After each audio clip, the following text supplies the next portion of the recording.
हमने कई बार अपनी कथाओं में भी कहा, कोई दीपक अगर भगवान को आप रोज लगा रहे हो, रोज लगा रहे हो, रोज लगा रहे हो, तुम्हारे घर में कोई बहुत बीमार भी व्यक्ति है और दीपक आप उसको मांजने में लेकर जा रहे हो, तो उसको एक अच्छे पानी में थोड़ा सा डाल दो, उसका पानी अलग रख लो, फिर भले आप दीपक को मांजो, मना नहीं है, साफ करो, मना नहीं है। और जो वो पानी है, उस पानी को जब वो बीमार व्यक्ति स्नान करे तो उसकी बाल्टी में उस पानी को डाल दो, जिससे वो उस पानी से जब स्नान करेगा तो उसका आधे से ज्यादा रोग तो उसी समय समाप्त हो गया। डॉक्टर को इलाज करवाओ, डॉक्टर को दिखाओ, क्योंकि डॉक्टर शिव का एक रूप रहता है।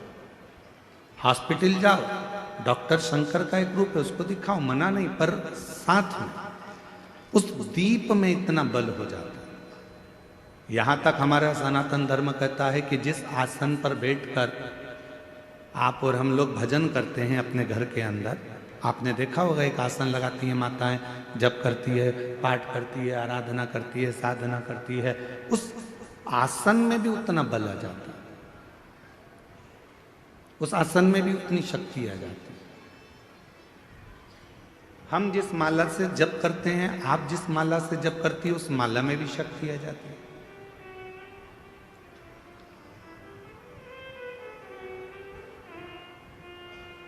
गले में जो आप एक कंठी माला पहनकर रखते हो रुद्राक्ष की, अपने गले के अंदर हमेशा, जैसे हम लोग भी अपने गले के अंदर एक हमेशा एक कंठी अंदर धारण कर कर रखते हैं, हमेशा, रात दिन सुबह शाम हर पल वो रुद्राक्ष हमारे साथ में रहता है। कई लोगों के मन में एक भाव उत्पन्न हो जाता है, हम गुरुजी हम हॉस्पिटल जा रहे हैं तो क्या रुद्राक्ष उतार कर जाएं? किसी के यहाँ पर बच्चा हो गया है तो हम क्या रुद्राक्ष उतार कर जाएं? मान लो हम स्त्री हैं, रजस्वला धर्म से हो गई, रजो धर्म से हो गई, तो क्या हम रुद्राक्ष उतार कर रख दें? शिव महापुराण की कथा कहती है, आप किसी भी अवस्था में रहें, रुद्राक्ष कभी अशुद्ध नहीं होता, वो अशुद्ध को भी शुद्ध कर देगा। क्या स्त्री रुद्राक्ष पहन सकती है? जरूर। क्या कोई लड़की रुद्राक्ष पहन सकती है? जरूर। क्या कोई बच्चा रुद्राक्ष पहन सकता है? जरूर। क्या कोई बूढ़ा बुजुर्ग रुद्राक्ष? सब पहन, सब धारण कर।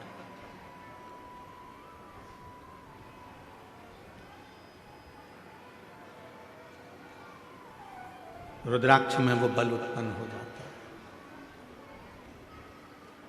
लोग सोचते हैं कि हम अशुद्ध हैं, हम हॉस्पिटल चले गए हैं, हम उस बच्चे को देखने चले गए हैं, हम अशुद्ध हो गए। ना ना ना, रुद्राक्ष आपको हर पल शुद्ध करता है, हर पल शुद्ध करता है। जैसे भगवान के भोग में तुलसी डाली जाती है, बिना तुलसी के क्या भगवान भोग स्वीकार कर लेते हैं? जम के बोलो, नहीं करते। भगवान को अगर भोग स्वीकार कराना है तो भगवान के भोग में तुलसी डालते हैं, भगवान के भोग में हम प्रसाद में तुलसा दल डाल देते हैं, जिससे भगवान उसको स्वीकार कर लेते हैं। उसी तरह भगवान भी, जिसके गले में रुद्राक्ष है और जिसके गले में तुलसी की माला है, भगवान भी देख लेता है कि मुझे इसको स्वीकार करना है, ये मेरा अपना है, इसको मुझे स्वीकार करना है, ये मेरा अपना।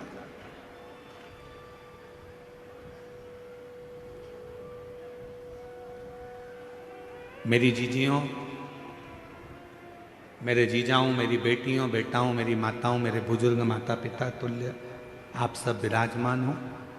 मैं निवेदन करूं आप सबसे,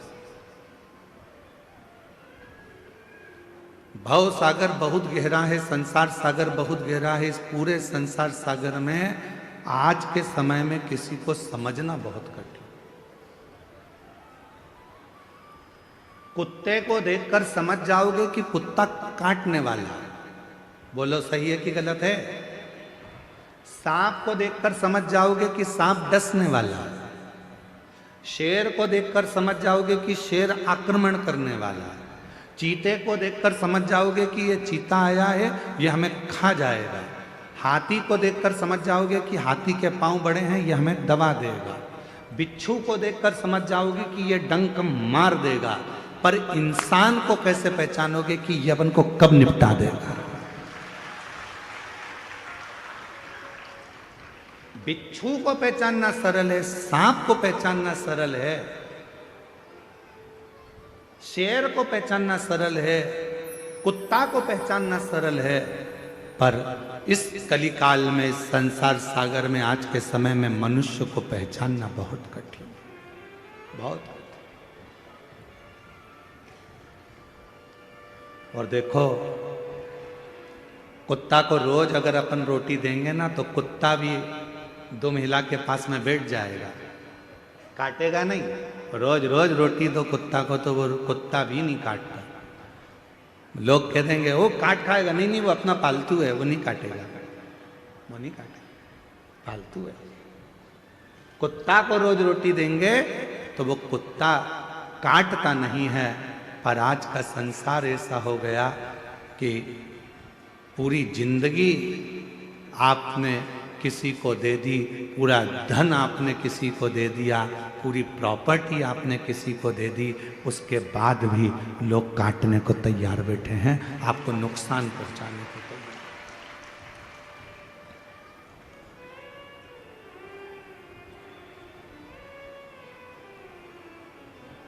रे सो कोई नहीं रे, कोई नहीं रे, हीरा को परखयो राम, कोई नहीं रे। इस संसार सागर में परखने वाला नहीं मिल सकता। महाराज बड़ा ध्यान देना पड़ेगा। आप कुत्ते को पहचान सकते हो कि यह काटने वाला है, बिच्छू को पहचान लोगे काटने वाला है, सांप को पहचान लोगे काटने वाला है, पर मनुष्य को नहीं पहचान सकते, मानव को नहीं। कब, कहाँ, कैसे, किस जगह पर नुकसान देगा ये आपको मालूम नहीं पड़ेगा। कब आपको तकलीफ देगा मालूम नहीं पड़ेगा, कब आपको कष्ट देगा मालूम नहीं पड़ेगा। तो क्या करें इस संसार सागर में?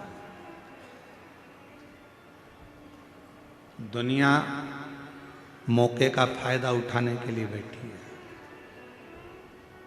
मेरी जीजियों, आप सब मोबाइल चलाते हो, जितने बैठे हो ना सब मोबाइल चलाते हो। किसी की तारीफ हो रही होगी ना सोशल मीडिया पर, तो कोई उस पर कमेंट्स नहीं करेगा, कोई उस रील को आगे नहीं बढ़ाएगा। पर उसी सोशल मीडिया पर अगर किसी की एक बार किसी प्रसिद्ध व्यक्ति की बुराई चालू हो जाए तो फिर तो रील ऐसी वायरल होती है कि पूरी दुनिया में फैल जाती है। मतलब इस रील से आपको सीखना पड़ेगा कि दुनिया आपकी तारीफ सुनने के लिए नहीं बैठी है, दुनिया आपकी बुराई सुनने के लिए तत्पर बैठी है कि कुछ करे। और हम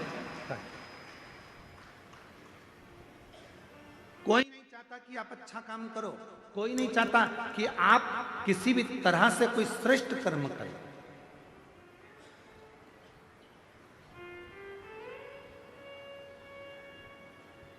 गौ माता के जो रक्षक हैं, गौ माता की जो सेवा में लगे रहते हैं, राष्ट्र की जो सेवा में लगे रहते हैं, सनातन धर्म को आगे बढ़ाने में लगे रहते हैं, सनातन धर्म को मजबूत करने में लगे रहते हैं, दुनिया के लोग उसी की बुराई में लगे रहते हैं।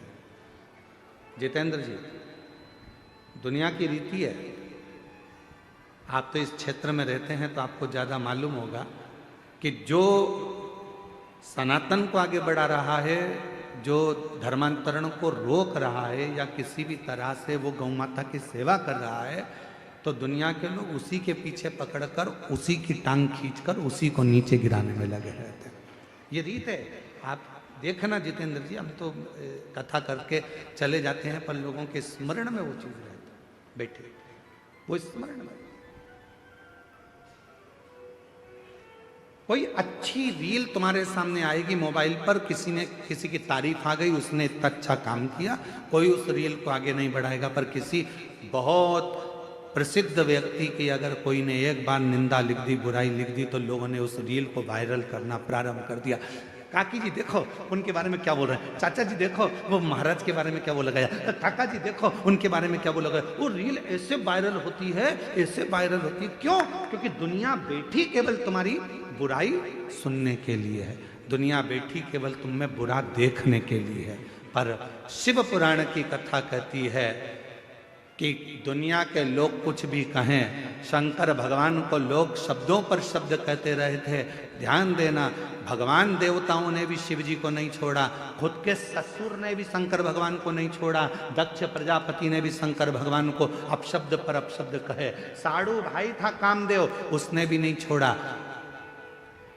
सती की बहन थी रति, कामदेव की पत्नी, उनने भी कहने में नहीं छोड़ा। जितने भी रिश्तेदार थे, जितने भी कुटुंबी थे, जितने भी लोग थे, सबने शंकर भगवान को अपशब्द किया। उसके बाद भी शिवजी ने किसी का बुरा नहीं करा और देवताओं के हित के लिए विष पी गए और नीलकंठधारी बन गए।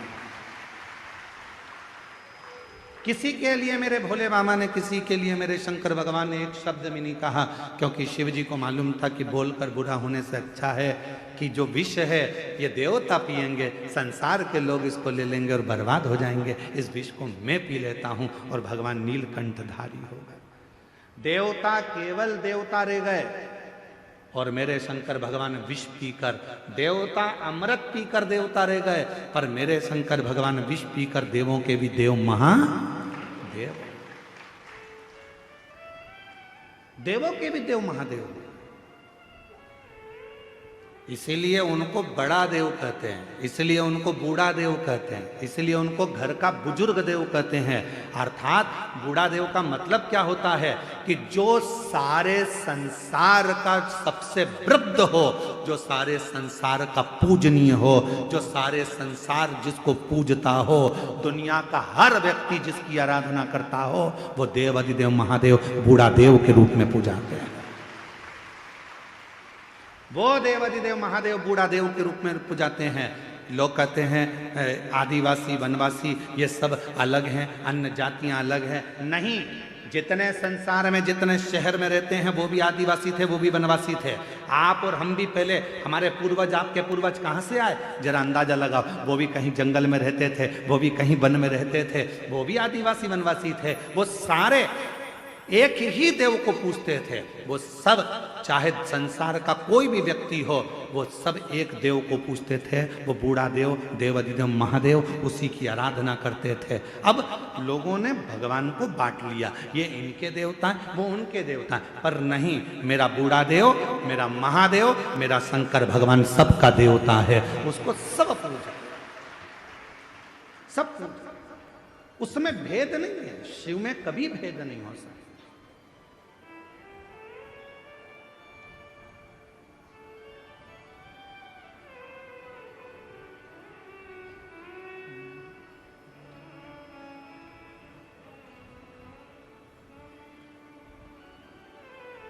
महाराज, आप जिस भाव में उसको भजेंगे वो भाव में मिल जाएगा। दुनिया की रीत है आपसे लाभ ले लेना और आपको धक्का मार दे, आपको धक्का दे। पर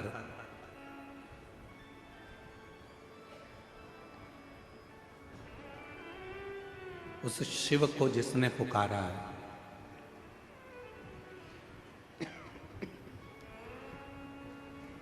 बाबा देव अधिदेव महादेव को जिसने पुकारा है, वो शिव उसके दुख हरने के लिए उसके दरवाजे पर जाकर जरूर खड़ा हुआ, जरूर खड़ा।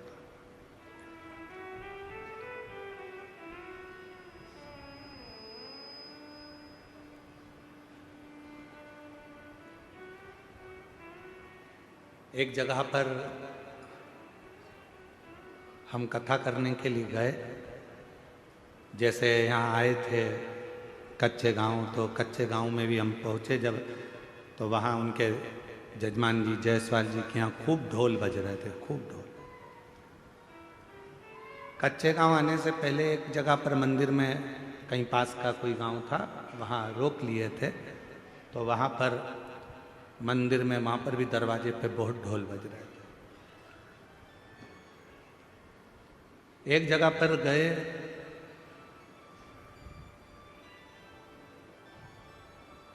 वहां पर भी ढोल बज रहा था और एक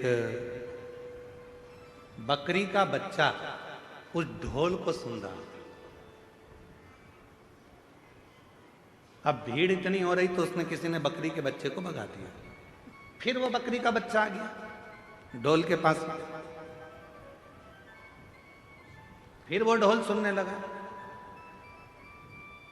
फिर किसी ने बकरी के बच्चे को, अब इतनी भीड़ में बकरी के बच्चे को फिर हटा दिया।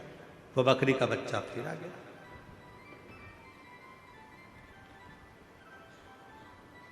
इतने में ढोल वाले ने उसको थोड़ा सा डंडे से, वो जो ढोल बजाने वाला डंडा होता है, उससे ऐसा करा, बकरी का बच्चा उधर गया। फिर हम बहुत देर से देख रहे थे ये लोग नाच रहे हैं और हम गाड़ी में से हम देख रहे हैं कि ये ढोल वाला उस बकरी के बच्चे को हटा रहा है। अब की बार उसने कहा हटता भी नहीं है और बकरी का बच्चा फिर आया। हमने इशारा कर कर ढोल वाले को बुलाया, हमने कहा इधर आ। कहा गुरुजी क्या बात है? हमने कहा तू इस बकरी के बच्चे को क्यों भगा रहा है? समझ में नहीं आता, ना तो इसको संगीत आता है, ना इसको ढोल बजाना आता है, और ना ये ढोल जानता है कि बच क्या रहा है। फिर आखिर ये ढोल के पास में बकरी का बच्चा क्यों आ रहा है? हमने कहा ढोल वाले से, भैया वो बकरी का बच्चा ढोल के पास में इसलिए आ रहा है कि उस ढोल में से उस बकरी के बच्चे को अपनी माँ के शब्द सुनाई दे रहे हैं, उसकी माँ के शब्द। ना जाने किस बकरी के चमड़े से वो ढोल बना होगा, और जब वो पिट रहा होगा तो उस बकरी के बच्चे को अपनी माँ के शब्द याद आ रहे हैं, माँ के शब्द।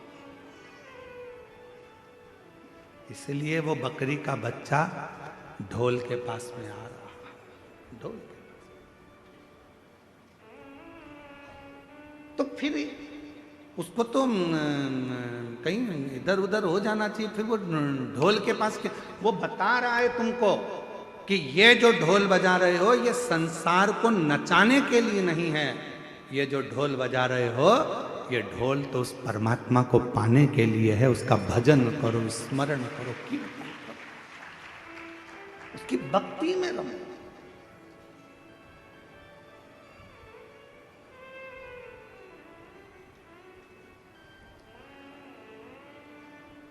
उसके भजन में रमो, उसके स्मरण में रमो। बिना भक्ति के कुछ प्राप्त नहीं हो सकता, कुछ। श्रीमद् भागवत कथा में राजा राहुगण का एक चरित्र आता है। राजा राहुगण पालकी में बैठकर जा रहे थे और पालकी उठाने वाले के पांव में लग गई थी। आप लोगों ने श्रीमद् भागवत सुनी होगी तो आपको मालूम होगा।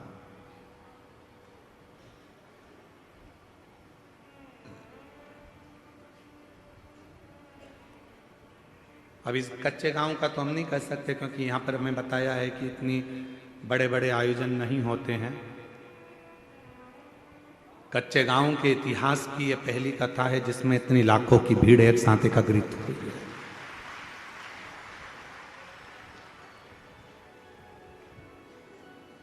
और आज सबसे ज्यादा प्रसन्नता यदि कोई हमसे पूछे कि किसको हो रही है इस कथा की, तो हम छाती ठोक कर कहते हैं कि कच्चे गांव की कथा की सबसे ज्यादा प्रसन्नता हमको हो रही है। उसका कारण है, जो वनवासी, जो आदिवासी कहीं नहीं जा सकते थे, जो दिन भर काम में लगे रहते थे, आज उनके बीच में आकर ये कथा कहने का जो आनंद उत्पन्न हुआ है वो शायद जिंदगी में कभी नहीं हो सकता, कभी।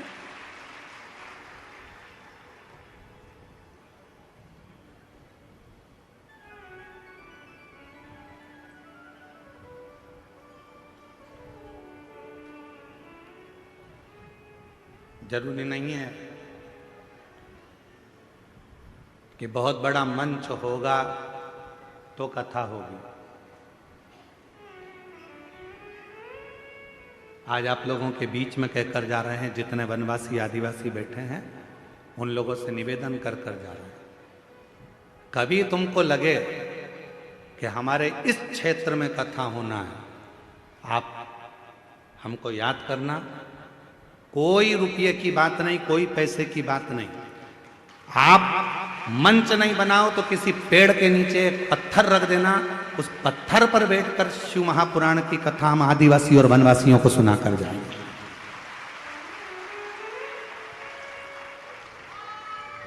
बस एक निवेदन है आपसे, जितने वनवासी आदिवासी क्षेत्र के लोग इस शिव महापुराण की कथा को सुन रहे हैं, उनसे एक निवेदन है, मंच भले अच्छा ना हो चलेगा, पर तुम्हारा मन अच्छा रखना तो शिव पुराण तुम्हारे गांव तक पहुंच।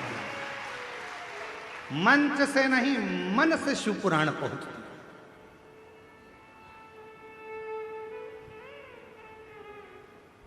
मन से।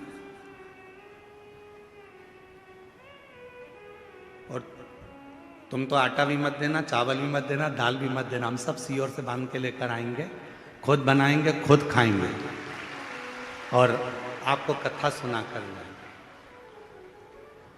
और अगर लगे भी ना आपको ऐसा कि गुरुजी हमारे पास कोई व्यवस्था नहीं है, आप तो बस आ जाओ और कथा सुना कर जाना, तो हम तो ये राधे साउंड वाले से भी कह देंगे कि तू भी वृंदावन से साउंड लेकर चलो, कथा सुना कर।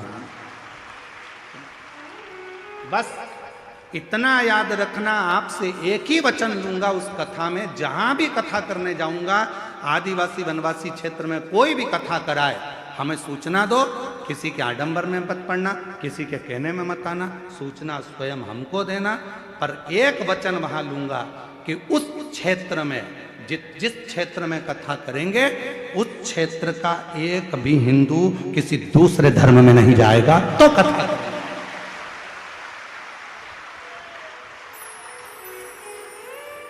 अब आपका निमंत्रण मुझे स्वीकार है, आप जब बुलाओगे सीवर वाला महाराज तैयार है, और जब बुलाओगे तहां आएगा कथा करने के लिए। और तुमको लगता है कि ये टेंट का खर्चा बहुत लगता है, गुरुजी कहां से इतना पैसा लाएंगे, तो अपन शाम की कथा कर देंगे, टेंट की जरूरत नहीं पड़ेगी, खुले में बैठ जाओ, खुले में बैठो, खूब सुनो कथा और दिल से। और कई कई बाबा के भक्त ऐसे हैं कि जो आएंगे सुनने वाले, उनकी व्यवस्था वो भोजन की तो कर ही देंगे, तुम टेंशन वेंशन मत लेना। तुम तो बस जो तुम्हारा गांव वाले सब तैयार हो जाएं कि अपने गांव में से कोई भी नहीं बदलेगा रे, तो चलो सब सीवर वाला महाराज के पास, सील ठप्पे के साथ सिग्नेचर करके दे दो कि हमारा जितना गांव है, हम 68 गांव का लोग है, 2000 गांव का लोग है, 2000 हमारे घर हैं, एक भी किसी दूसरे धर्म में नहीं जाएगा, जब हम लिख के दे रहे हैं, आओ कथा करने, और हम कथा करने पहुंच जाए। पहुंचो, शिव को भजो, शंकर। ये दुनिया केवल तुम्हारा फायदा लेना चाहती है, केवल तुम्हारा फायदा। तुमसे जितना लाभ लेना होगा उतना लेंगे, बाद में तुम्हें धक्का मार देंगे। ये दुनिया की रीति है, समझ जाओ, समझदार हो जाओ सब। ये मत सोचो कि अब ये संसार के लोग मीठा मीठा बोल के अपना, ना ना ना, संसार में बड़ी विचित्र बात है, लोग कुछ का कुछ बताते हैं और कुछ का कुछ करते हैं। इसलिए याद रखना, अच्छा मंच नहीं होगा चलेगा, अच्छा पंडाल नहीं होगा चलेगा, अच्छी मंच नहीं होगा चलेगा, पर अच्छा मन रखना। शिव महापुराण की कथा तुम्हारे गांव तक जरूर पहुंचे, शिव कथा जरूर। अभी ये कथा कल विराम हो जाएगी, सुबह 8 बजे से 11 बजे तक यहाँ हो जाएगी, टीवी पर 1 बजे से 4 बजे तक आ जाएगी। 7 तारीख से कथा दंतेवाड़ा क्षेत्र में हो रही है। आज एक दंतेवाड़ा क्षेत्र से एक लेटर सीओर भेजा, हम प्रयास करेंगे उस पत्र की भी कॉपी आपको। उस पत्र में एक वनवासी महिला ने उस पत्र को लिखा और व्हाट्सएप पे डाला सीहोर के ऑफिस में कि हमारे दंतेवाड़ा क्षेत्र में पहली बार कोई महाराज इतनी विशाल कथा करने के लिए आ रहा है। पूरा क्षेत्र उत्साहित, पूरा क्षेत्र उत्साहित। वो उत्साह में हम एक भाई का नाम आया था, वो पीएसओ के पास है, इसलिए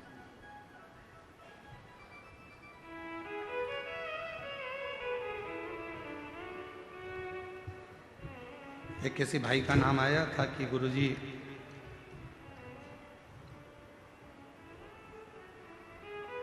श्री देवेन टेकाम जी भानु प्रतापपुर से हैं। वो हमेशा सनातन को जोड़ने का और धर्मांतरण को रोकने का प्रयास करते रहते हैं। उनके लिए एक बार जोरदार ताली बजाकर साधुवाद। कोई अच्छा करे आप उसका साथ दो, उसके साथ खड़े हो। कोई गलत करे उसके विरोध में भी खड़े हो कि इसने गलत किया है। कल एक पत्र पढ़ा था आप लोगों के सामने, एक जीजी ने पत्र लिखा था। उसने कहा था मेरा गांव पूरा की पूरा पूजन पाठ बंद कर दिया। बोलो पढ़ा था कि नहीं पढ़ा था? हम कमरे में जाकर, कक्ष में जाकर हमने भगवान के चरणों को प्रणाम कर कर किया कि आज तूने मेरा मानव का देह सिद्ध कर दिया कि किसी गांव में से देवी देवता की पूजन बंद हो गई थी, आज शिव पुराण के माध्यम से कम उस गांव में फिर चालू हो गई। एक लोटा जल चढ़ना प्रारंभ हो गया। गांव का प्रत्येक व्यक्ति शिव के मंदिर जाना चालू कर दिया। हमारा लक्ष्य ये नहीं है कि हम आपको अपने आप से जोड़ें। हमारा लक्ष्य इस व्यासपीठ का केवल एक है कि आप शंकर भगवान से जुड़ जाओ, आप शिव जी से जुड़ जाओ। जितने वनवासी आदिवासी हम उनसे ये भी नहीं कहेंगे कि तुम कहीं इधर उधर जाओ, आप तो अपने बूढ़ा देव से जुड़ जाओ, आप अपने बूढ़ा महादेव से जुड़ जाओ। कहीं मत जाओ, आप अपने बूढ़ा देव की आराधना करो। आप बूढ़ा देव वो शंकर का प्रतिबिंब है, वो शिव का प्रतिबिंब है, शंकर का स्वरूप है। आपको कहीं जाने की जरूरत नहीं है। क्यों हम इधर उधर जाएं? हमारा बूढ़ा देव सबसे प्रबल देव है। हमारा बूढ़ा देव, हमारा महादेव सबसे प्रबल है। हम जो भी दुख आएगा अपने बूढ़ा देव महादेव से कहेंगे तो दुख मिट जाएगा। हम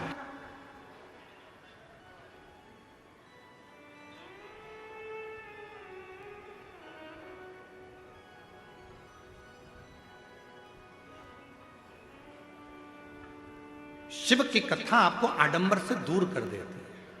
शंकर भगवान की कथा आपको दिखावे से, पाखंड से दूर कर देती है। दिखावे से दूर कर देती है। आपने पहले दिन की कथा में कौन कौन था? जरा हाथ उठाओ। पहले दिन की कथा में जो थे वो हाथ उठाओ। उठाया हाथ सबने? रखो। पहले दिन की कथा में एक बहन वहां से बहुत तेज चिल्लाई थी ना, चीखी थी ना। उसके बाद में कोई नहीं चिल्लाया ना। सबको मालूम है महाराज झेलता ही नहीं। सबको मालूम है कि शंकर की कथा है, जो भूतों का देव है, स्वयं देव अधिदेव महादेव कालों को हरने वाला है। उसकी कथा में कोई नहीं आ सकता। उसकी कथा में तो स्वयं शिव है। उसकी कथा में केवल शंकर आता है। शंकर की कथा को शंकर ही सुनते हैं। ये शिव महापुराण के महत्तम में लिखा है। चंचुला देवी ने तुमरुका जी से कहा कि मेरे पति की प्रेत योनि से मुक्ति के लिए कथा करवाना है। तो तुमरुका जी ने पूछा कि कथा का यजमान कौन है? तो चंचुला देवी बोली मैं। तो कह दिया संसार का मनुष्य इस कथा का यजमान नहीं बन सकता। शिव महापुराण की कथा का यजमान मनुष्य नहीं बन सकता।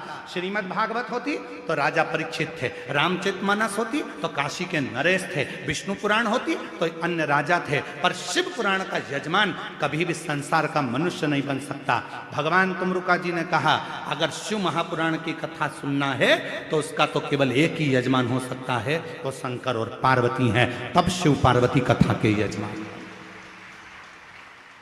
7 दिन तक जब तक यजमान शिव महापुराण की कथा करवाते हैं, 7 दिन तक यजमान शंकर की कथा को सुनते हैं। 7 दिन तक यजमान पार्थिव लिंग का पूजन करते हैं। 7 दिन तक यजमान अपने घर में भगवान शिव की आराधना करते हैं। 7 दिन तक यजमान शिव महापुराण की कथा को करवाते हैं।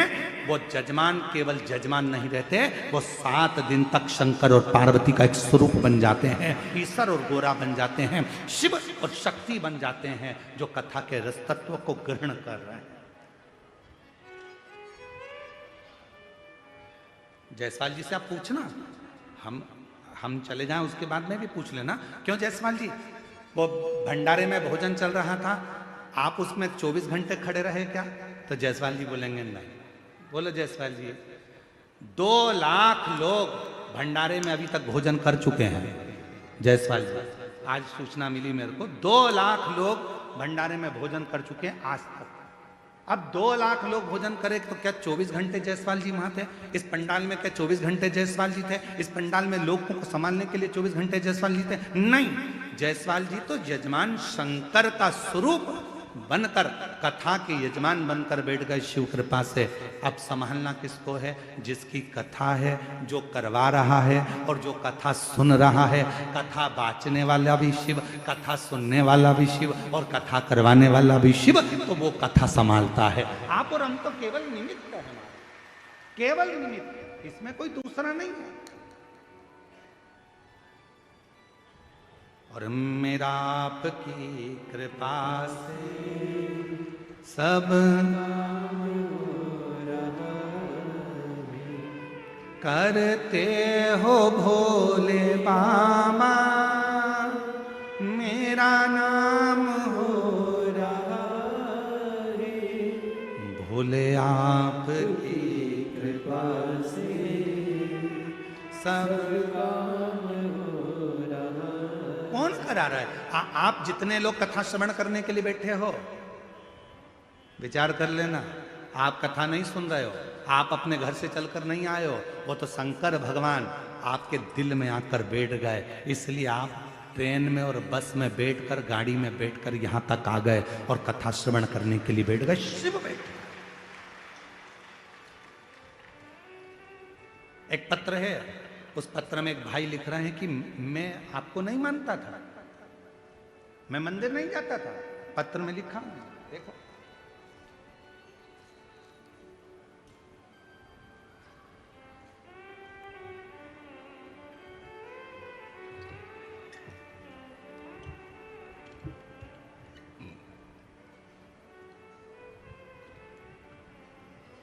मेरा नाम माहेश्वरी अग्रवाणी, ग्राम बस्तर, जिला बस्तर से आया।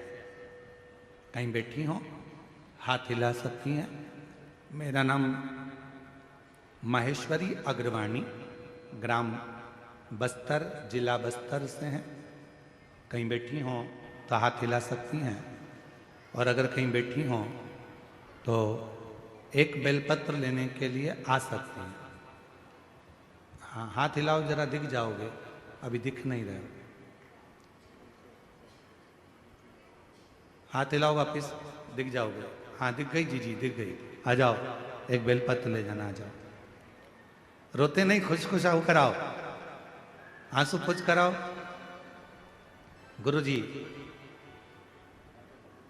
बस्तर से 2000 में मेरे पति चले गए थे। मैं विधवा हूं, मैं विधवा हूं। 2000 में पति गए, 2025 चल रहा है गुरुदेव, मैं विधवा। मेरा पुत्र है, 3 साल का था जब मेरे पति का स्वर्गवास हुआ। तब से मैंने अपने जीवन में बहुत संघर्ष किया। गुरुजी, जीवन ऐसे ही कटता चले गया, पर आपकी कथा ने, एक बार मोबाइल में मैंने सुन ली, तभी से मंदिर जाना चालू करा। मेरे जीवन में शिव क्या होते हैं मैंने आपकी कथा से जाना। एक लक्ष्य था, मंदिर जाने का, मेरा बेटा कोई अच्छे पद पर बैठ जाए। मंदिर में साफ करती, सफाई करती, पशुपतिनाथ का व्रत करती, बेटे को भी कहती। पर बेटा कहता, माँ क्या मंदिर की सफाई करने से या मंदिर में बेलपत्र चढ़ाने से या शहद का बेलपत्र लगाने से क्या नौकरी मिल सकती है? तब मैंने अपने बेटे से कहा कि तू एक बार कानों में हेडफोन लगा, महाराज को सुन। वो कहते हैं कि मेहनत को 4 गुना कर, रात दिन एक कर, खूब पढ़ाई कर। अभी तू 15 मिनट भी अगर छोड़ देता है तो तेरे बुरे हैं। सियोर वाला महाराज कहता है कि रात दिन एक कर दे। तब मेरे बेटे ने रात दिन एक करा। आपके कहने पर मंदिर जाने लगा, जल चढ़ाने लगा। उसने मुझसे कहा, माँ मैंने सुना है कि एक बार यदि पंडाल में बैठकर कथा सुनी जाए बाबा देता है। 2024 में कुरुद में कथा चल रही थी। पंडाल में पहुंच गए। बाबा ने ऐसी कृपा कर दी गुरुदेव मेरे पुत्र के ऊपर कि 2018 से तैयारी कर रहा था, पर बाबा की कृपा से ऐसी करुणा बाबा ने करी।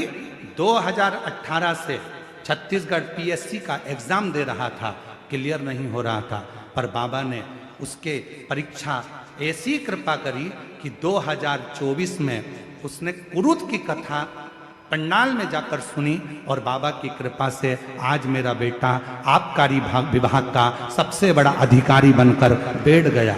मैं बाबा को यहाँ प्रणाम करने के लिए आई हूँ कि मेरे बेटे को आबकारी विभाग अधिकारी के पद पर नियुक्त कर दिया। छत्तीसगढ़ पीएससी की परीक्षा मेरे बेटे ने स्वीकार कर ली। सीजी पीएससी की परीक्षा मेरे बेटे ने स्वीकार पास।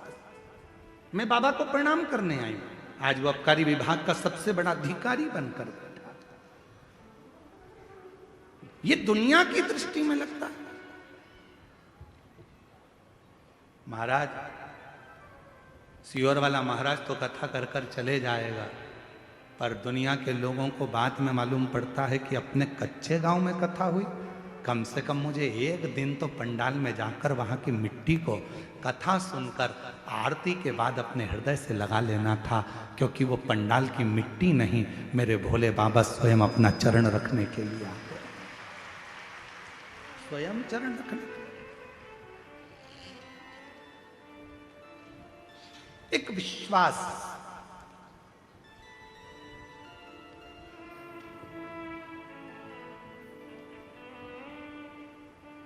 उसने एक लाइन लिखी है, मानना गुरुदेव, ना जाने कितने लोगों का विश्वास हो आप, मैं जी आपसे कहूंगा मैं विश्वास नहीं हूं, ना जाने कितने लोगों का विश्वास है शिव महापुराण की कथा, भरोसा है शिव। सियोर वाला महाराज नहीं, शिव ओ गढ़दानी, मेरा शंभू, मेरा त्रिकालदर्शी, मेरा कैलाशी, जिसको आप एक लोटा जल समर्पित करते हो, एक लोटा जल। और जब विश्वास के साथ में बाबा को जब आप एक लोटा जल चढ़ाते हो तो वो सुख अपने आप प्राप्त हो।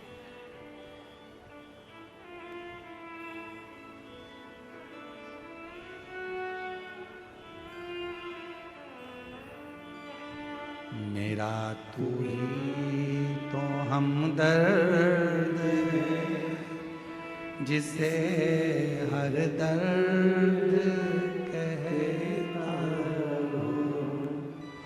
मेरा तू ही तो हमदर्द है, जिसे हर दर्द कहता हूँ। दुनिया के आगे प्रभु चुपचाप में रोता हूँ। दुनिया के आगे प्रभु चुपचाप में रहता हूँ। मेरा तो ही तो हमदर्द है, जिसे हर दर्द कहता हूँ। मेरा तू ही तो हमदर्द है, जिसे हर दर्द कहता। माँ कह रही है, मैंने बाबा का चमत्कार जो देखा, मेरा बेटा कहता था क्या शिव जी नौकरी दे सकता है? 3 साल में 3 नौकरी दी। पहले बनाया उसको जीएसटी अधिकारी, फिर बनाया, पहले टीचर में बनाया, फिर जीएसटी अधिकारी बनाया, और अब आबकारी विभाग का सबसे बड़ा अधिकारी बनाकर बिठा दिया। मेरा तू ही तो हमदर्द है, जिसे हर दर्द कहता हूँ। मेरा तू ही तो हमदर्द है, जिसे हर दर्द कहता हूँ। उससे दिल से कहो, आप हम पर भरोसा ना करिए, पर शिव पर भरोसा करिए। सीहोर वाले महाराज का तो क्या है, शरीर है जब तक चल रहा है। ना जाने उस भोले बाबा ने ये मनुष्य का शरीर क्यों दिया, हम भी नहीं जानते। एक साधारण से परिवार में हमारा जन्म करा दिया। सीहोर जैसे जिले को, सीहोर को कोई नहीं जानता था, आज बाबा की कृपा से उसको प्रसिद्ध कर दिया। उस भोले बाबा ने क्यों जन्म दिया हमको नहीं मालूम था। क्यों?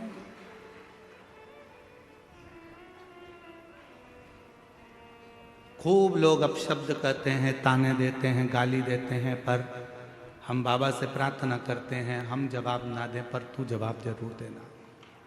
तेरे जवाब का इंतजार रहता है, तेरे जन्म देने वाला वो। आज उस माँ से पूछो जो खड़ी होकर कहती है कि जिस बेटे का बाप नहीं और मेरा कोई नहीं, शंकर जी की कथा ने संभाल लिया। शिव की कथा, कितनों का विश्वास।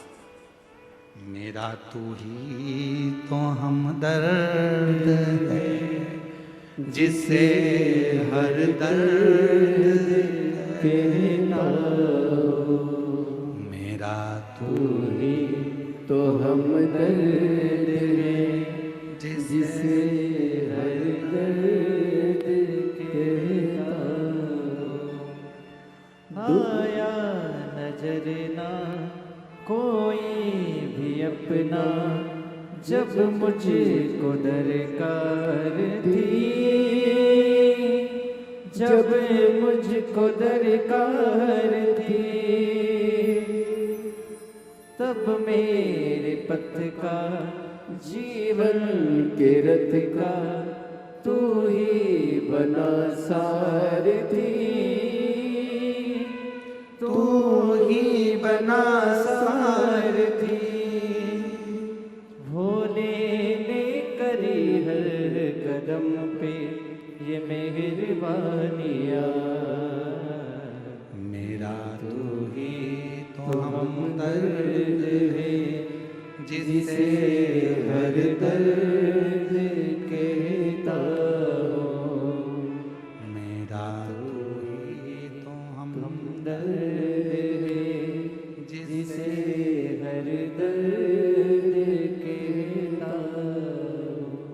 संसार के आगे जाकर रोगे, लोग हंसेंगे, ताना कसेंगे, अपशब्द कहेंगे, आड़ा टेढ़ा बोलेंगे, पर मेरे शंकर भगवान के मंदिर में जब एक लोटा जल लेकर पहुंचोगे, श्री शिवाय नमस्तुभ्यम कहकर जब जल चढ़ाओगे, वो तुम्हारी जिंदगी के सारे दुखों को धीरे धीरे समाप्त करता चले जाएगा। समाप्त। शिव के साथ किया गया छल, शंकर के भक्त के साथ किया गया छल, और शंकर की कथा में किया गया छल व्यक्ति को रुला रुला कर मार देता है। छल से दूर रहना, शिव महापुराण की कथा को शिव पुराण रहने देना, भगवान शंकर के भक्त को भक्त रहने देना, और मेरे काल अधिपति को महाकाल ही रहने देना। उसमें ना कोई आडंबर, ना कोई दिखावा, ना कोई छल, ना कोई। उसकी भक्त भजन स्मरण करो,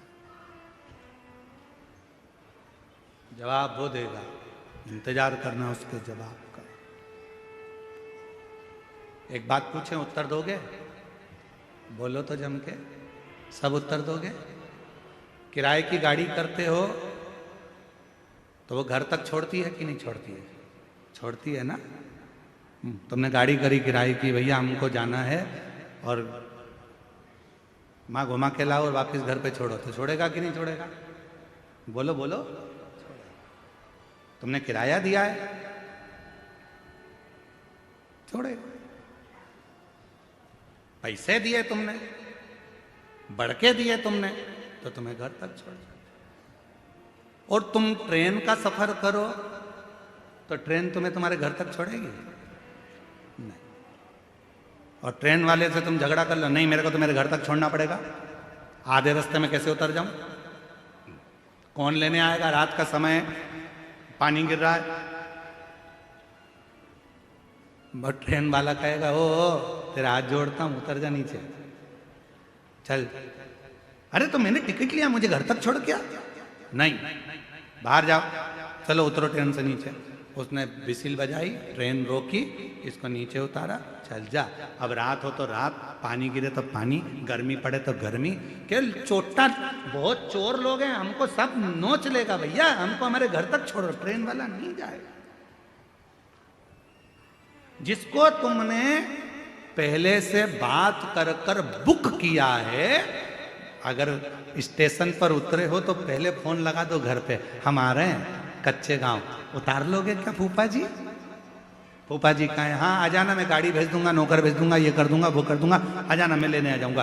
तुम्हारी पहले से बात हो गई होगी तो मामा जी उतारेंगे, तुम्हारी पहले से बात हो गई तो रायपुर के स्टेशन पर गाड़ी लेके पहुंच जाएंगे, तुम्हारी पहले से बात हो गई होगी तो राजनांदगांव के स्टेशन पे कोई पहुंच जाएगा, तुम्हारी पहले से बात हो गई होगी तो भोपाल के स्टेशन पे कोई पहुंच जाएगा। और पहले से बात नहीं हुई है तो स्टेशन पे तुम उतरते से ही, भले रात हो रही हो, दिन हो रही हो, पानी गिर रहा हो, गर्मी पड़ रही हो, ठंड पड़ रही हो, उससे कोई फर्क नहीं पड़ता रेलवे वालों को। तुम तो जाओ इधर से और तुम्हें धक्का मार के निकाल देंगे और तुम इधर उधर घूमते फिरोगे। भैया कहाँ जाऊं, रात का समय, मुझे कोई छोड़ने था? तुमने पहले से बात करी क्या? मामा जी को सूचना दी क्या? काका जी को सूचना दी क्या? तो गाड़ी आ जाती। बात करके रखना पहले से तो गाड़ी लेने आएगी, और अगर बात नहीं करिए तो फिर तो घूमते रहो, यहाँ वहाँ भटकते रहो। बस उसी तरह से शिव महापुराण की कथा है। लोग कहते हैं शिव पुराण की कथा में क्यों जाना चाहिए, पंडाल में बैठ के क्यों कथा सुनना चाहिए? पंडाल में बैठने का कारण केवल इतना है, 7 दिन तक आप जब पंडाल में बैठोगे तो भगवान से बात करोगे, और बात कर लोगे तो ये पक्का है कि तुम्हें लेने के लिए गाड़ी वही लेकर आएगा और आखिरी में लेकर भी वही जाएगा। बात करते हैं, मेरा तू ही तो हमदर्द है जिसे हर हम उससे बात करते हैं। कथा में बैठकर केवल कथा नहीं सुनते, हम बाबा से दिल की बात करते हैं। भोला सब दुख काटो, हम उससे अपने हृदय की बात करते हैं, बाबा मेरे दुखड़े काट देना। जब हम दिल से बात करते हैं तो वो, जब हमारा अंतिम समय आता है, जब हमारी दुख की घड़ी आती है, तकलीफ की घड़ी आती है, कष्ट की घड़ी आती है, तो वो गाड़ी लेकर आता है, वो नंदी लेकर आता है, वो हमारे दुख काटने आता है, वो हमारी तकलीफ मिटाने के लिए आता है, वो हमारे कष्ट को मिटाने के लिए।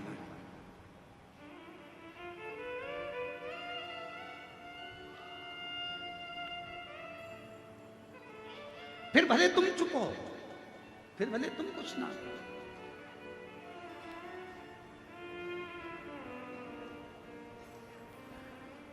दुनिया के आगे प्रभु चुपचाप मेरे ताऊ, दुनिया के आगे प्रभु चुपचाप मेरे ताऊ, मेरा तू ही तो हमदर्द है जिसे हर दर्द कहता हूँ, मेरा तू ही तो हमदर्द है जिसे हर दर्द कहता हूँ। कहो सुनेगा, स्वीकारेगा, कैसे ना स्वीकारे? कहते हैं अगर दिल से आपने कोई बात कही है तो दिल की कही हुई बात भले किसी को मोबाइल मत करो, फोन मत करो, दिल से याद किया है तो वो कितनी भी दूर होगा उसको हिचकी चलने लगती है। यहाँ हिचकी बोलते हैं कि डुचकी बोलते हैं? हिचकी, हिचकी चलने लगती है।